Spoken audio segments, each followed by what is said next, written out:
واش يا اخوانا، اش اخباركم؟ نتمنى انكم تكونوا بخير. ندير واحد السلسله خاصه بالمسطره الجنائيه. نبداو باول شيء اللي هي الدعوه العموميه.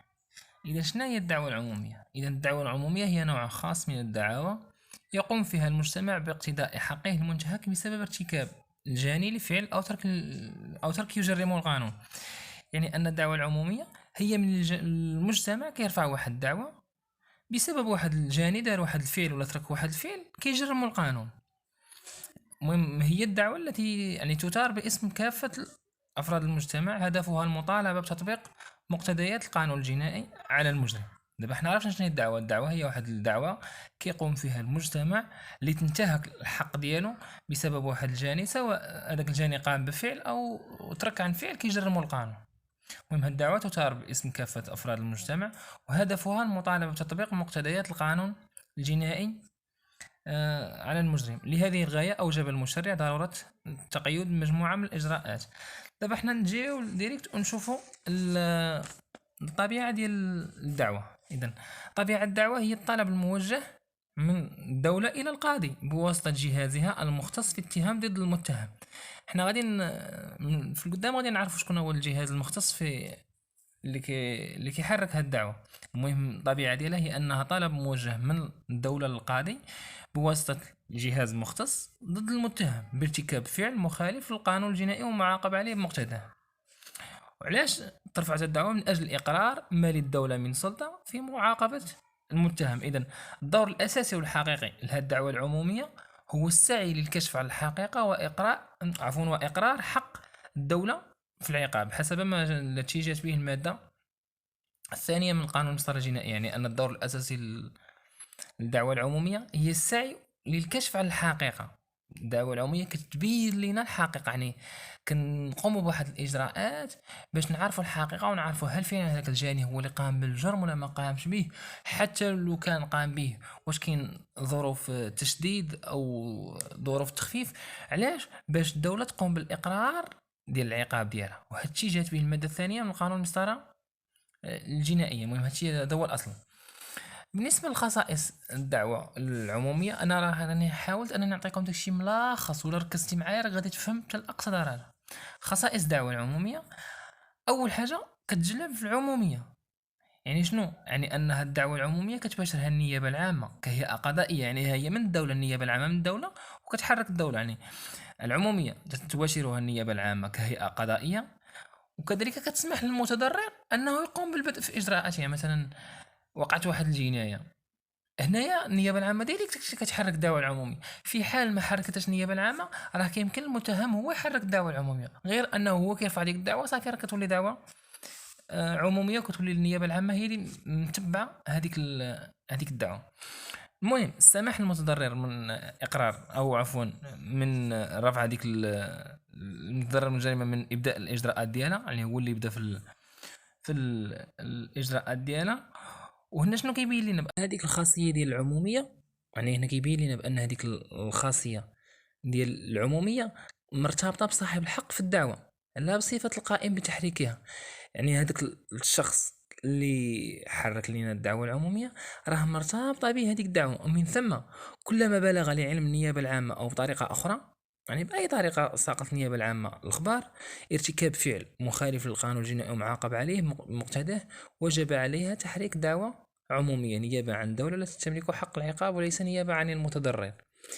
العمومية هي أنه كل ما كتوقع شي جريمة معاقب عليها بالقانون، شي جريمة مثلا جنائية وحركها مثلا المتضرر ولا أي واحد حركها، هنا ديريكت النيابة العامة كتبنى هذيك الدعوة العمومية وكتولي هي اللي متبعها الإجراءات ديالها بصفتها كتنوب على المجتمع.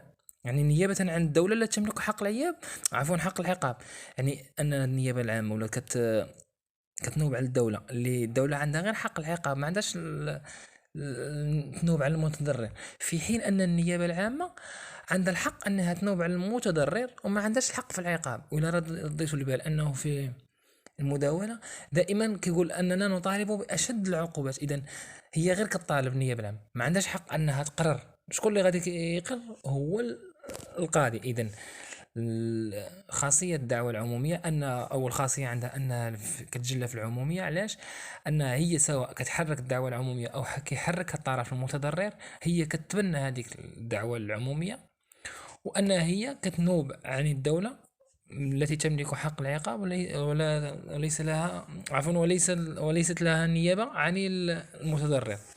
كذلك الخاصية الثانية عدم قابلية للتنازل عنها، يعني أن هذه الدعوة العمومية النيابة العامة ما كتنازلش، لا يجوز للنيابة العامة أن تتنازل عن الدعوة العمومية التي أقامتها، ولا عن طرق الطعن العادية فيها ولا الغير العادية التي سبق لها أن سلكتها. فإن تنازل النيابة العامة عن طلب تعقيب صدر منها باطل. يعني النيابة العامة تنازل على شي دعوة عمومية راه باطل، ولا يمكن أن يترتب عنه تخلي المجلس عن النظر في الطلب المرفوع إليه. يعني هذا هو الأصل.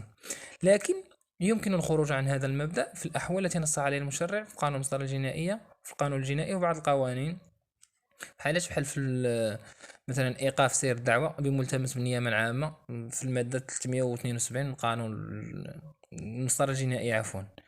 مثلا كان شي واحد كيتعلق بالامر المتابعه من اجل جنحه من الجنح المنصوص عليها في الماده 41، يمكن للمحكمه على في هذه القضيه وبناء على ملتمس كتقدم النيابه العامه انها، او في حاله تنازل هذاك الطرف المتضرر، توقف سير الاجراءات ديال الدعوه. المهم هذه فقط غير حالات. دابا نجيو للجهات الاصليه المكلفه بتعريك الدعوه العموميه. قلنا خصائص الدعوه العموميه، كاينه العموميه وعدم قابليه التنازل. عقل عليهم العموميه يعني انها كتشمل العموم، والنيابه العامه كتكون طرف اصلي في هذيك الدعوه. وشنو ثاني؟ انها كتنوب عن الدوله، وكتنوب على المتضرر، والدولة ما يمكنش لها أنها تكون نائبة على المتضرر. وكذلك عدم قابلية التنازل، لأنه لا يترفع الدعوة العمومية ما يمكنش لنا نتنازلوا عليها. دابا نجيو نشوفوا الجهات الأصلية المكلفة بتحريك الدعوة العمومية.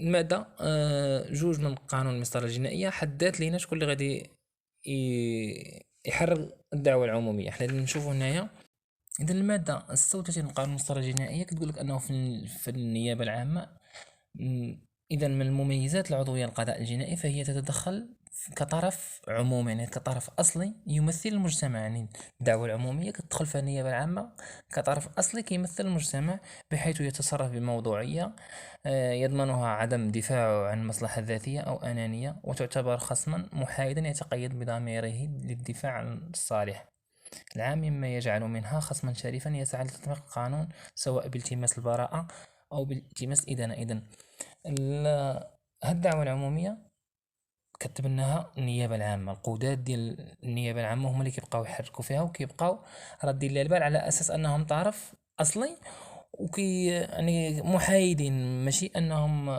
إما يلتمسوا البراءة أو يلتمسوا الإدانة في إطار القانون. إن شاء الله في الفيديو القادم غنتحدثوا على اختصاصات النيابة، ومازال نشوفوا شنو عندنا تاني. عندنا صلاحيات كذلك النيابة العامة، وأساليب ممارسة الدعوة العمومية.